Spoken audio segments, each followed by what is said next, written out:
Hi, everyone. It's good to be back on Thursday night, live with Mrs. Q from Hanover Square. If you are out there watching, let me know in the chat. So be sure to say hello. I'll wait a few minutes before we get started and wait for some people to join us. Um, Hello, Miss Kane. Hello, it's good to see you. I'm a little bit behind schedule, a few minutes behind schedule tonight because some of you might know I've been working on a big video project with my partner, and I was so busy working today that time got away from me and I barely had time to get dressed. Hello, Hannah. Thank you for joining us. I was actually going to the show tonight as my regular 21st century self so that some of you could see what I look like in the 21st century. I know some of you listen to me on RBN and you watch me on Thursdays, so you only see me dressed up like this, but I do look quite a bit different in real life, different enough that some people don't recognize me immediately. But Mr. Q insisted I come up here and real quick get the studio set up and get dressed up. So here I am live from the 17th century, just barely getting my act together. Hello, Mr. Davis. It's good to see you this evening as well. So if you do follow me on social media, you know I'm working on a big video project commemorating the Battle of Wyoming that took place in northeastern Pennsylvania in 1778. And yesterday, we went to a family homestead, part of the local reenactment group, and took some pictures of them uh, on their little farm in period dress, and it was just incredible. If there could have been cameras in the 18th century, it would have looked just like an 18th century farm. So we were really happy that that came out so well for our documentary. Ms. Silver says, happy you're doing the show tonight. Looking forward to seeing the film on the Battle of Wyoming. I think it's going to be really super. The footage we shot yesterday just was so great. And if you do follow me on Facebook, you saw some of it, or on Facebook, you can just follow Patriotic Pictures, which is our production company where we post stills and video clips as we're going along. And the stuff we did yesterday just was superb. Hannah says she's watching from Michigan. Does Mrs. Q kind of knows what Michigan is, but it's not a state yet, right? It's still way out there in the Western territories. But Mrs. Q would know about Michigan because Mr. Q is a fur trader, and Mr. Q sometimes goes out to deal with the Micmac tribe, which is today Michigan. So Mr. Q would be familiar with that part of the continent. Hello, Mr. Facemeyer from Manassas, Virginia. Of course, Mrs. Q knows where Virginia is because Virginia is one of the original 13 colonies. So I hope you'll follow my work on my other project. That's why I wasn't with you last week as well, because I've been really producing that. And you know, the producer is like the project manager, wrangling all the pieces together. So last week I was busy doing that as well. LB Girl 88, hi, it's good evening. Good to see you again tonight. So tonight, I thought Mrs. Q has heard that you have in your time a misunderstanding of something. Let me just close this window over here. It's distracting me. I don't need it. That you have a misunderstanding in your time of an event that happened long before my time, 100 years before I was born, but which seems to have now become a big subject in your time. And that's something called Kieft's War. So tonight we're going to talk a little bit about Kieft's War. Ms. Anderson, hello from New York City. New York City of the future, because of course I'm in New York City in what year is this? 1776, where all sorts of bad things are going on in my time that we're not going to talk about tonight, because tonight we're going to talk about Kieft's War. And the way I found out that Kieft's War had become an issue in the year 20, what year was it? 2020, was when my future self's book about Theodosia Burr was undergoing a final edit. And a second editor had come on the project. And I have a section in the book that talks about the history of New York, because I really wanted the book to be about New York growing into a new nation, while Miss Burr was growing into a young woman, and paralleling the things happening to her as happening because of post-Revolutionary War America. So in order to do that, the beginning of the book gets into the history of New York from before the Dutch arrived. And I didn't make any mention about this thing called Kieft's War because it really isn't a big footnote, a big story in New York history. It's sort of a footnote in New York history. But the editor, the second editor that came on, seemed to think Kieft's War was a big genocidal war on the part of the Dutch against the Lenape. And I started seeing other articles. Other people I know were sending me articles about Kieft's War and something called the Bowling Green Massacre. And all of this was coming from a blog post on a very famous kind of tourist blog. So I felt that for my book, I really needed to address it. So this is the story of Kieft's War. And I'm not going to say it was a good thing because it was a bad thing, but it wasn't what you have come to learn it as in your time. So who was this person, Kieft? Kieft was Willem Kieft, the governor of New Netherland. For those of you who don't know, we weren't always New York. From the year 1626 to the year 1664, we were a Dutch colony called New Netherland. And where I am here on the island of Manhattan was a town called New Amsterdam, named, of course, for Amsterdam and Holland. And Kieft was the governor of New Netherland, as it was called, which was a great deal of what today is, in your time, New York State, and also a bit of New Jersey and Delaware. Mr. Linden, William the Testy, William Kieft.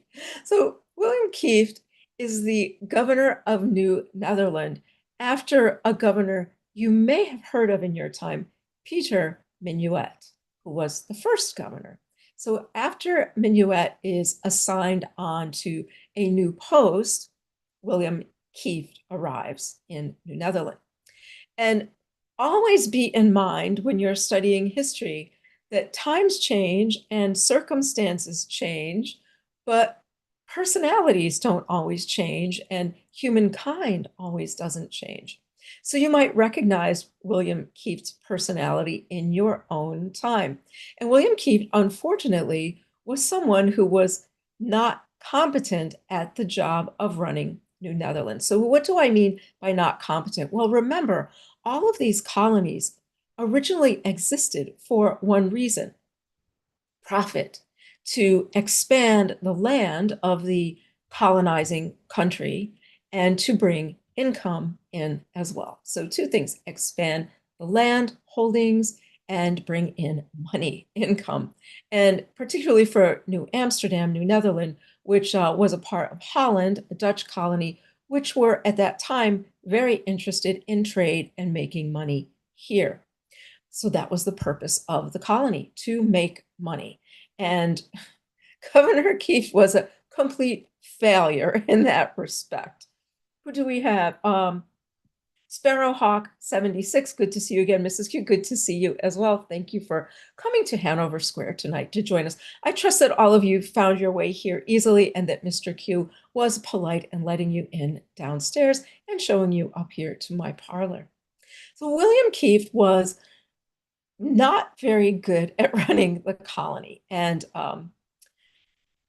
you would say almost a complete failure at organizing and running the colony, and especially making the colony profitable, right? So in the early years of the colonies, there was financial outlay in order to get here and to be able to set up and to put things underway. So of course, there's going to be a time where that outlay will have to be paid off.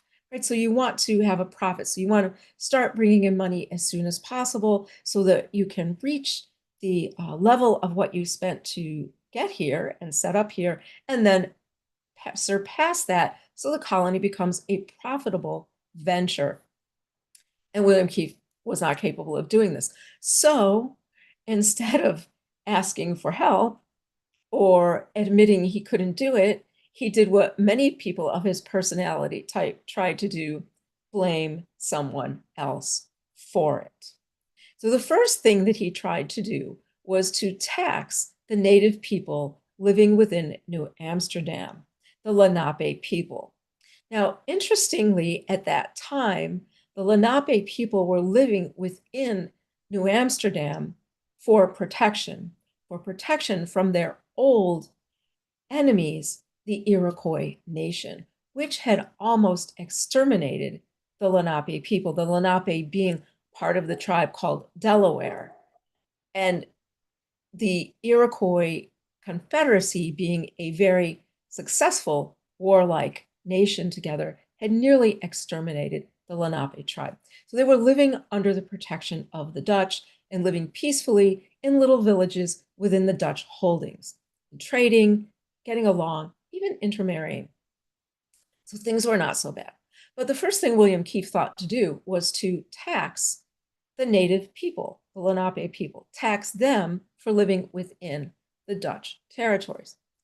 Of course, that didn't go over very well. I should also say that Governor Kieft had a governing council, I think it was 12 men that he appointed, who for at least a time were able to successfully rein in his foolish ideas, such as these taxes. Well, okay, so the taxes didn't happen, and he was still looking for a way to bring in income and a way to blame someone for that lack of income. And an incident occurred out in Staten Island, which was a part of New Netherlands, Staten Island.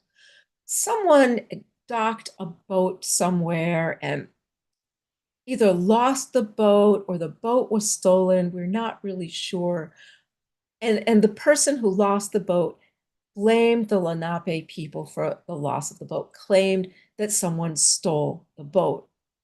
So this gave Governor Kieft an idea that he had an opportunity now to persecute the Lenape people for not paying the tax that he wanted, by claiming now that they had stolen someone's property. Yes, Mr. Linden says they were imaginatively known as the 12 men. Yes, the 12 men. Governor Kieft's 12 men. And as I said, who at least for a time successfully reined in his very bad ideas until this occurred. And Governor Kieft saw an opportunity now to punish or attack the Lenape people. So he got together a group of men. This is unknown to the governing body of New Amsterdam or New Netherlands. This is something he did on his own, finding a group of men who were willing to go attack a Lenape settlement in New Jersey, a settlement of, you might know in your time, Raritan, New Jersey. And so the men went over and attacked the settlement, killed many people, stole their belongings, and also killed women and children.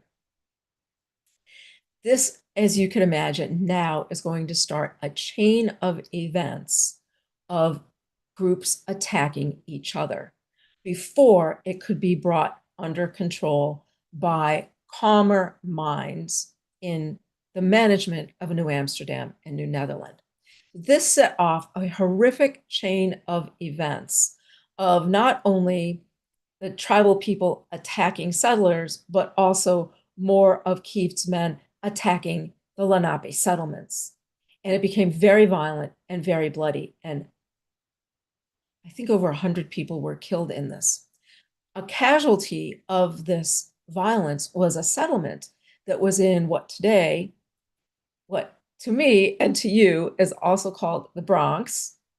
I think in your time, you New Yorkers have a highway you follow that begins in the Bronx and goes north called the Hutchinson River Parkway or the Hutchinson Parkway. And this is named for a woman named Anne Hutchinson. Anne Hutchinson was a part of a breakaway group of Puritans in Massachusetts who disagreed with the doctrinal teachings of the Puritans in Massachusetts. And she and her following had gone for a period to Rhode Island until some governing body arrived in Rhode Island that worried them, and they moved to the Hudson Valley and were given land to settle on by the Dutch. As you probably know in your time, the Dutch were very laissez-faire type of people. If you wanted to live in New Netherlands and you wanted to work and contribute to the success there, you were pretty much allowed to do so. Their aim really was to settle the land and to make a profit. So if you could bring profitability and population to the land, you were welcome to come and stay. So they granted land grants and space to lots of different types of people. Miss Anderson says, I know where this is going. Um, so as a result of that, a tribal chief in the Hudson, and I forgot the name of the tribe he was the chief of, who was in personality similar, unfortunately, to Governor Kieft, because we know from studying human history that no group of people are all good or all bad, but all groups have wonderful people and have horrible, evil people in them. That this, is not something that has anything to do with where our families originated from, what religion we practice, what skin color we are, or what language we speak. This is just universal across humanity, that there are good people and there are awful bad people. And this chief was similar in personality to Governor Kieft and his tribe out of retaliation. Now the attack in Raritan had nothing to do with him and was not an attack against his tribe, but he saw this as an opportunity to express his own hatred, and all of Anne Hutchinson's settlement was killed. Everyone was killed. And yes, Miss Anderson knows what it is. Siwansi, I think, and I do not know how to say it. And earlier today, I was looking at the tribal spelling for it, and I still did not know how to say it or the chief's name, but that's correct. That is the tribe. And so, out of retaliation for what Kieft had done, he attacked these settlers, innocent settlers, and they were all killed. And the Hutchinson Parkway is named for her. Well, eventually, in New Amsterdam, cooler heads prevailed and met with the Lenape tribal leaders. They had a formal peace meeting, and a peace came about. And William Kieft was banished from the colony. They eventually put Kieft on a ship, which was supposed to take him back to Amsterdam, and Kieft and the ship were never seen again. So that was the end of William Kieft. Now, I wanted to address it because just for a few things. First of all, it is a horrible, horrible incident in the history of New York, and we shouldn't forget that. But when we study history, we have to study the horrible things as well, but we have to study them for what they were. And when I was writing my book, it came to my attention that Kieft's war in your time had been turned into a genocidal war, which it was not intended at that time to be that. It was a war of absolute total incompetence and evil. Well, my friend Mrs. Langdon from Staten Island is here. I think some of you know that Mrs. Langdon is related to that incredible family in Staten Island, the Mesereau family, who have just recently given all of their horses to General Washington to use in the war that's heating up now with England. Some of those horses were taken last winter for the march on Montreal and Quebec. And I do think that it was just recently that Joshua Mesereau ran from Staten Island to New Jersey because the English have a bounty on him. And he has been forced to leave his home in Staten Island, and he and his family are mostly in New Jersey now because the English fear them so much. Now, why would they fear the Mesereaus so much? Because they are wealthy, they are smart, and they are dedicated patriots to the cause. And I also hear that they're up to a little bit of mischief in some of them still sneaking around Staten Island, getting information from General William Howe's command there and sneaking that information off to General Washington. And we'll see how that goes as the war continues. So getting back to Kieft's War, I wanted all of you to truly understand what Kieft's War was, that it wasn't an intentional genocide, that the people of New Netherland and the Lenape people were living together in peace mostly. As you can imagine, people with different cultures often have differences, but they were not killing each other or having rage or exploitation of each other. It was a rather peaceful coexistence for the benefit of both groups when this occurred. And it occurred because of the evil of one man, Willem Kieft, and a number of his followers. So I just wanted to let you know about that. Now, later, when the British arrived in New York, the Lenape to them were a nuisance. And the British almost immediately recognized in the Iroquois Confederacy a great native empire, skilled at warfare and very successful at it. One night we'll talk about the Iroquois Confederacy and the warfare that they waged against the various other tribal nations like the Algonquin and the Delaware and others for another night. But the English recognized this in them very early on and courted them as allies to England. And one of the things, oh, it's John the Beagle Dad. Hello, John the Beagle Dad. I hope everyone is well. We are well here at Hanover Square. Oh, say hello to Porthos, my new lemon coat beagle. He's a male. Well, what a wonderful name, Porthos. I love the name. You know, our dog is Quintus Fabius Maximus for that excellent Roman senator, Fabius the Delayer, as we love Roman history here in the Q household. So the British saw an opportunity to remove the Lenape by arming the Iroquois against them. So with the arrival of the British, we see an uptick in the tribal warfare going on in what now became New York, with the British actually using the Iroquois to try to exterminate or rid the area of the Lenape. I think it's before the French War. It's before the French War. I don't recall the date exactly, but the British brought 5 Iroquois chiefs to England on a tour. They were welcomed at court by whichever George, is probably George #2 at that point. You know that my mind is not that clear on all of these British nobles and aristocrats. I always have to look them up to see who's who, as we don't do that here. I think it was George #2 that they were brought to meet, although it's possible it was George #1, depending on how long ago it was. Anyway, the British immediately they recognized the greatness and the ability of the Iroquois Confederation and courted them as allies. Brought the 5 chiefs to England, where they were welcomed at court. They were all treated as great kings, as though they were peers of King George, and traveled a bit around London and England, and then returned to America.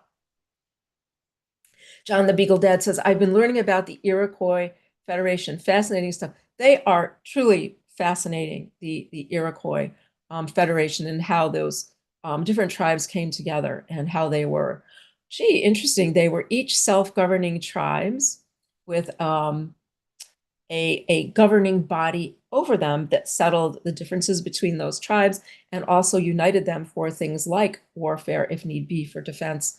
Very fascinating structure. And you know, of course, that Mr. Madison studied that when he was thinking about the Constitution. The British recognized their greatness very soon and courted them as allies, brought the 5 chiefs to England. And then later, we see many intermarriages between the Iroquois tribes and the people here.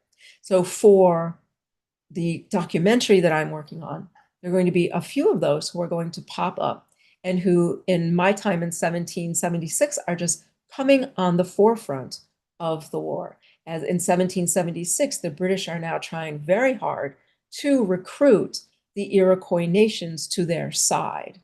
Well, of course, you know, the American colonies, the New Yorkers, have gone up to see them, to implore them to remain neutral and take no side. John the Beagle Dad says they played the political game, played the French against the British and vice versa. Oh, they certainly did. And they did some interesting things in northeastern Pennsylvania as well. So they were very savvy people, the Iroquois. And the British recognized that and looked for ways to use it, of course, to their advantage, but give some credit to the British that instead of wanting to exterminate the Iroquois or subjugate them, they looked for a way into an alliance with them that would be profitable for both sides. And so we see these intermarriages. Now, in 1776, we see a couple of Iroquois war chiefs who are going to become really important in about a year. So next year, 1778. And one of those is someone you know about if you have my book about Theodosia Burr, and that is Joseph Brant. Interesting, his name is Joseph Brant, isn't it? Because Joseph Brant himself is mixed English and Mohawk, and his sister is the longtime common law wife of Mr. William Johnson. William Johnson being New York's, we might say, envoy or ambassador to the Iroquois nation. So we see a great deal of mixing now from the early 1700s into the American Revolution. We'll also see coming up next year another Iroquois war chief who goes by the name of Corn Planter from the Seneca tribe, the Mohawk and the Seneca being the two most powerful tribes in the Confederacy. Corn Planter's real name is John Abiel III. John Abiel I was a governor of Albany, New York, in New York Colony, and John Abiel II, his father, was a fur trader. His mother, a Seneca, raised him as his lineage would be determined through his mother, and he identified as a Seneca and spoke very little English, was raised entirely in the Seneca tribe, unlike Brant, who spoke Mohawk, some other dialects of Iroquois, and also spoke fluent English, attended a Methodist school, and Chief Brant traveled to England as well, was welcomed at court, even had a lovely painting of him done by the court portrait painter, and came back really believing that the English was the greatest empire in the world. And about in 1776, will be working hard to convince the other Iroquois tribal leaders to ally with the British. Corn Planter is initially against this, as is the older war chief of the Seneca. Old Smoke was his name. And some of the other Iroquois leaders will be against it as well. But next year in 1777, Chief Brant will sway 3 of the Iroquois tribes and eventually 4 to fight on the side of the British. And that is going to be instrumental in the frontier battles that will be coming up in the war from 1777 on. So remember, still just for me, 1776, and it's a couple of weeks away from the battle for New York. We're gearing up for the battle for New York, but most of the American Revolution is going to be fought along the shoreline of the East Coast. Those would be the big battles, or what we call the Continental Line, where the Continental Army is involved. And you see all of the commanders you've heard of, General Washington, General Greene, General Knox, and a whole bunch of them. But as you get more into the frontier, there are going to be frontier battles fought, and those are going to be fought mainly Americans versus Americans.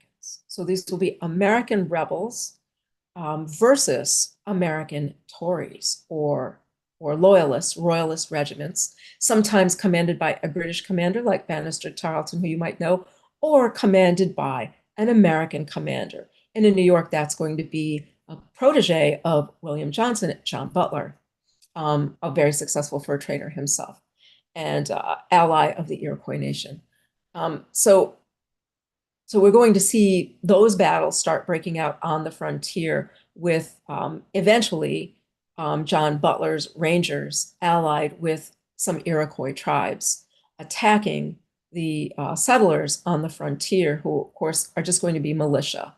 And so when we look at battles that are only militia and royalist rangers, we don't always remember those battles because we don't want to remember all those big battles, that everyone knows about and all the big artillery's at and the thousands of troops.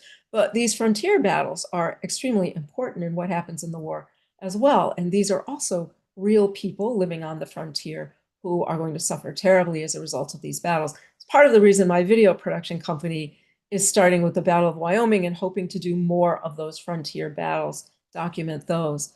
So those Iroquois nations are going to become important in these frontier battles. And I will tell you that in 1777, for the first time, tribes in the Iroquois Confederacy will fight each other.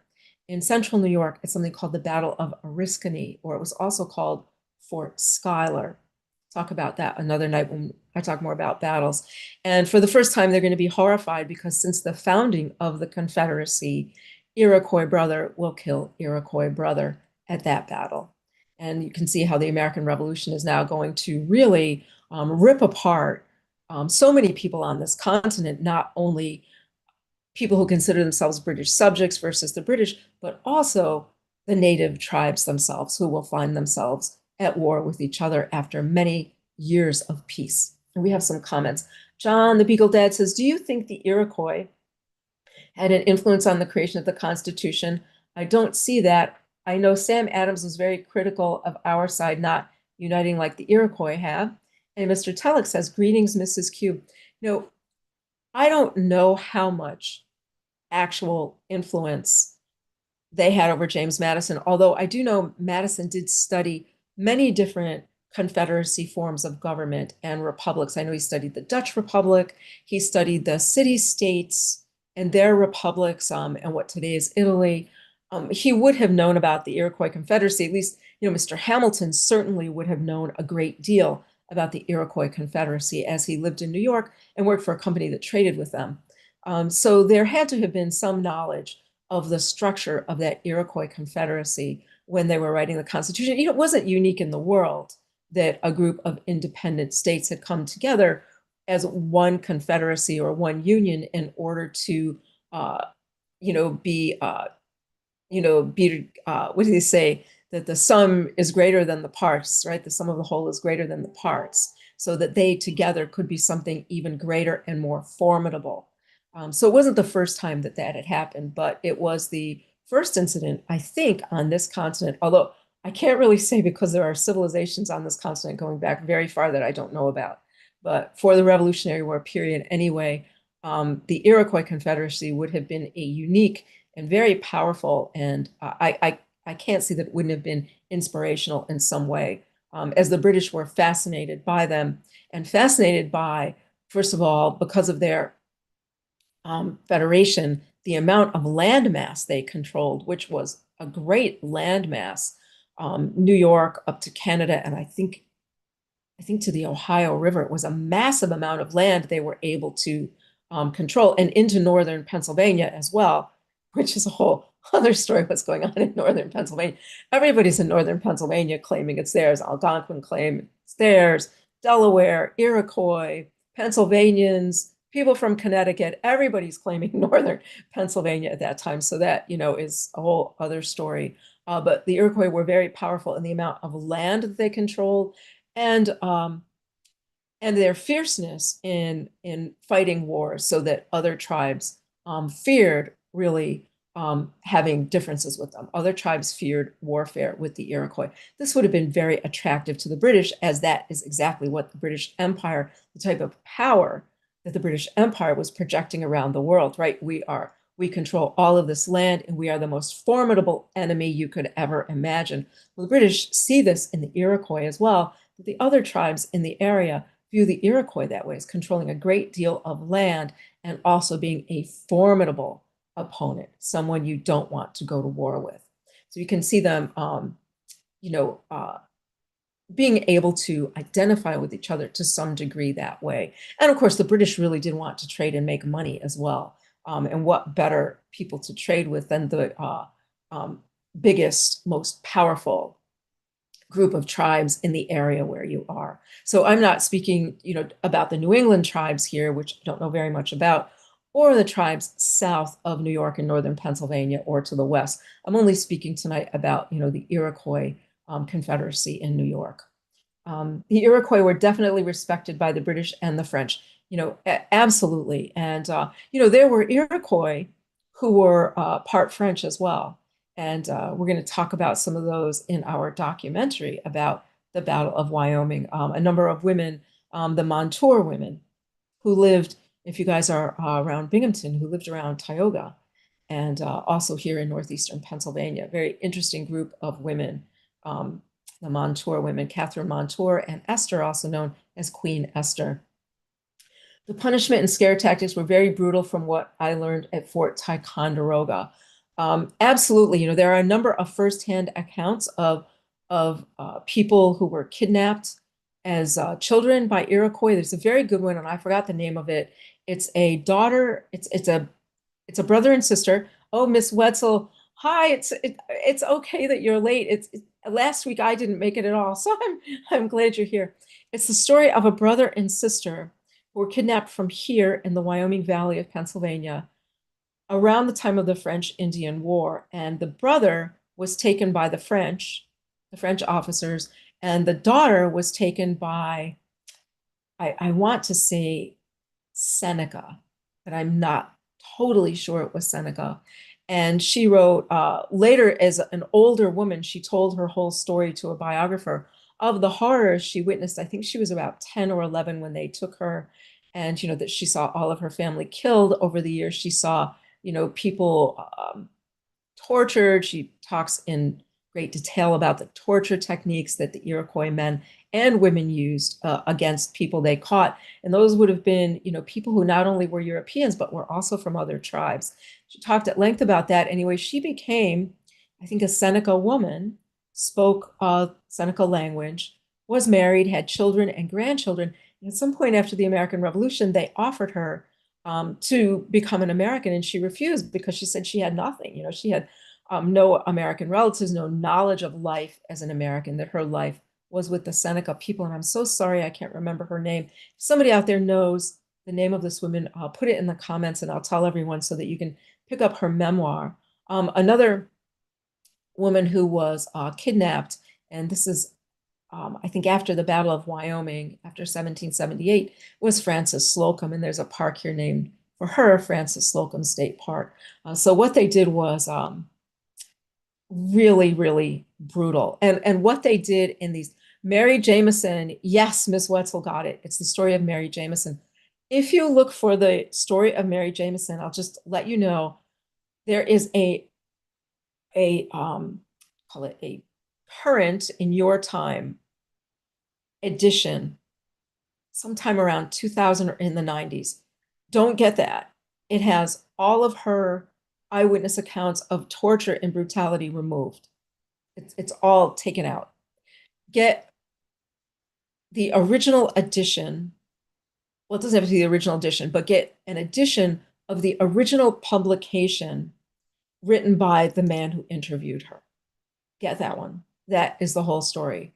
I got the new one, and it's like, where's all the stuff in here? And then I realized that it had been cleaned up for modern audiences. I guess maybe they felt modern audiences would be too appalled by what was in it. But, as I say, we always should study the history as it happened and deal with what happened honestly. Admit it when it's bad, whoever did it, admit it when it's good, whoever did it, and then have a better understanding. I mean, our whole purpose for studying the past, right, is to have a better understanding of human nature, of humanity, of who people are over time. I mean, that's really our purpose for studying it. And of course, as Americans, to study our own history so we know who we are as Americans and we know what America is. John the Beagle Dad says it's sanitized, heavily sanitized. He says, I want the original version if I can get it. You can get it. I think it's on archive.org. Ms. Wetzel says that's exactly what she tells her students. Very good. Sparrowhawk says the modern term for that is whitewashed or revised, right? Revisionism. So look for the one. Let me, if you want it, just hold on a second here. I can look to see which one I have because I just have so many things here. And it would help if I could actually see what I'm typing here. Let me try it again. Ah, that's so much better.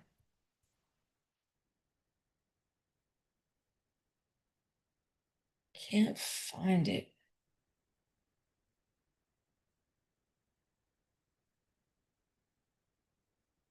Let me just look here. Oh, so look at this. I'm searching. Here it is. Mary Jemison, Jemison, C by Seaver. So it's The Life of Mary Jemison by Seaver, Seaver. And his first name is here, James E. Seaver. So that's the one you want to get, published 1856, Life of Mary Jemison, Jemison by James Seaver.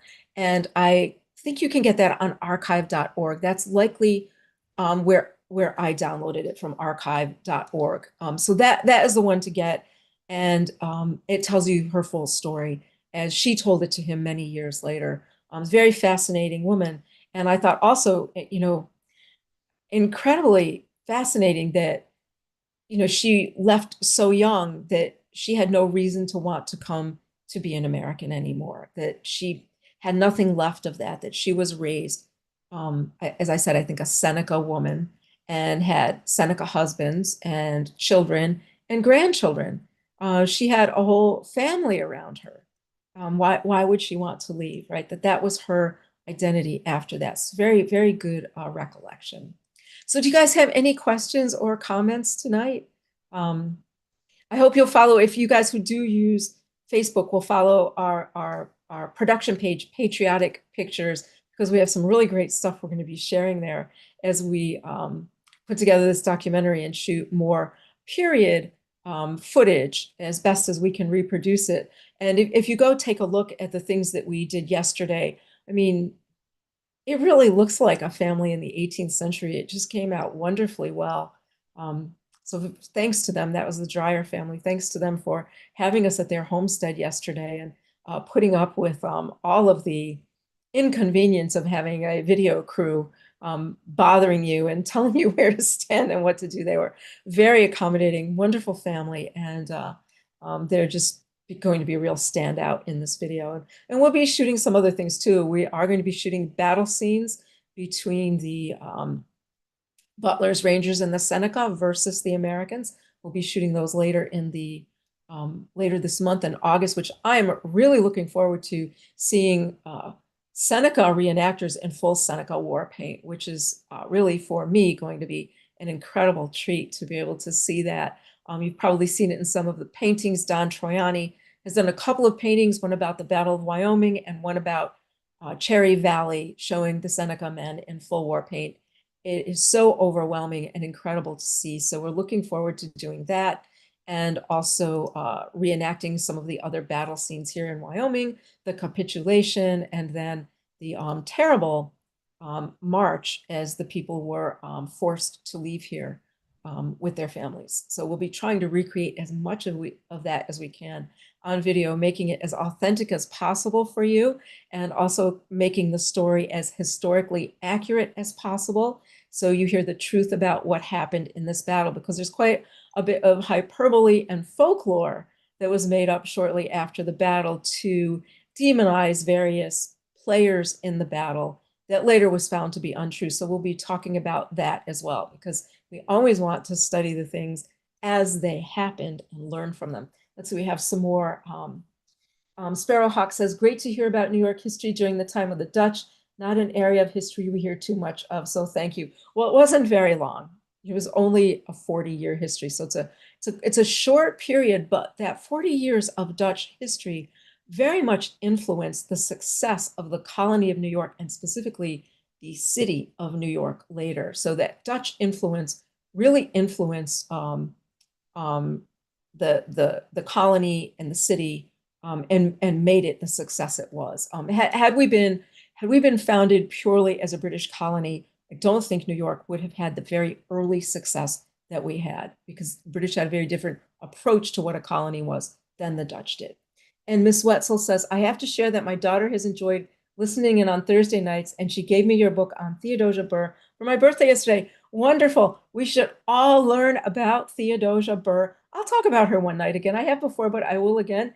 And here's someone solipsistic is cheering Holland, right? If you look at the New York City flag, even in your time, you're going to see green, white, and orange stripes, right? For William III, King William, William and Mary. William of Orange, right? The Holland flag, the green, blue, I'm sorry, blue, white, and orange stripes. And inside is a seal with a Dutchman and a Lenape engaging in mutually beneficial trade. So we have still in New York City today, we pay our respects to our Dutch heritage. I'm more than slightly obsessed with New York City Dutch history. Well, Ms. Anderson, I think you probably already read it, but if you haven't, you can read Russell Shorto's incredible book, The Island at the Center of the World, which New York thought of itself then and still thinks of itself as now. And if you have read Russell Shorto's book, The Island at the Center of the World, you can then go on and read the satire of Dutch New York, written by Washington Irving, called Knickerbocker's History of New York, which is a hilarious satire of the Dutch settlement of New Netherland. But if you don't already know the story, then Mr. Irving's story is not so funny. So you need to read Russell Shorto first and then Washington Irving. The Prince's flag, that's right, orange, white, and blue. And that's what it was, the flag of William of Orange. I don't know, he might be embarrassed by New York today. I'm not really sure. I'm not really sure. But as always, from 1626 to today, New York has always been its own entity, very different from the rest of the continent. And it always has politics that is extremely dense and difficult for outsiders to understand, sometimes difficult for insiders to understand. But that's always been the story of New York for now, what is it? Wow, 400 years. Next year is New York City's 400th anniversary. Wow. Wow. Oh, it's a whole bunch of comments here. Solipsistic says a Dutch immigrant in New York. Yes. Miss Anderson says she has, but not the Knickerbocker. So read Knickerbocker's History of New York, Washington Irving's version of of the settlement. It's really, really good. And Mr. Linden says, in which he claims that Kieft died of spontaneous human combustion. Oh my gosh, Mr. Linden, there's nothing like Washington Irving's satire. He says that Kieft died of spontaneous human combustion. And also in Knickerbocker's History of New York, you will get the story of how, right? Is it in Knickerbocker's or is it one of his other works? How New York got the name Gotham.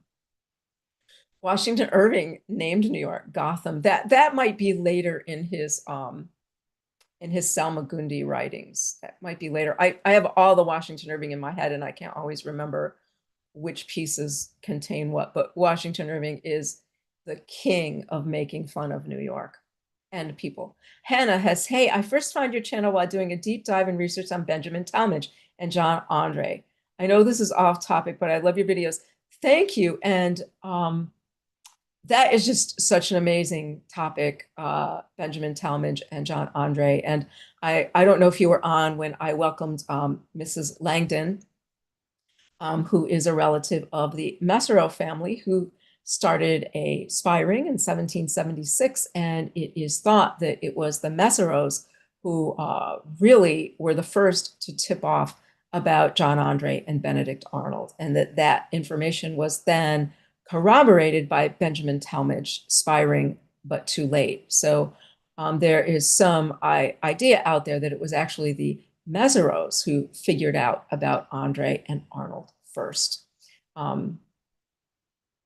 So much to know, right, about all of these different incredible things going on during the American Revolution. So I'm glad you guys joined me on Thursday nights to talk about it. I will be back next Thursday night live from Hanover Square. And of course, on Sunday, you can find me at 9 p.m.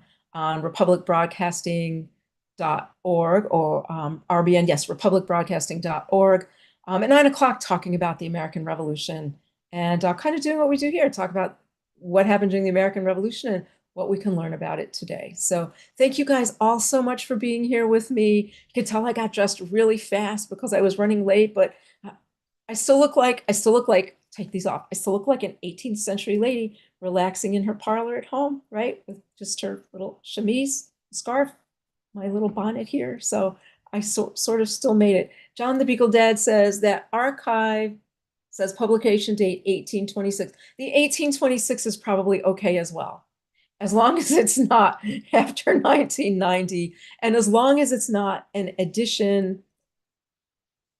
I think the editor's name, I think it's a woman's name. I think it's a woman who re-edited it for the later edition. So as long as it's the edition, the Seaver edition, you'll be good.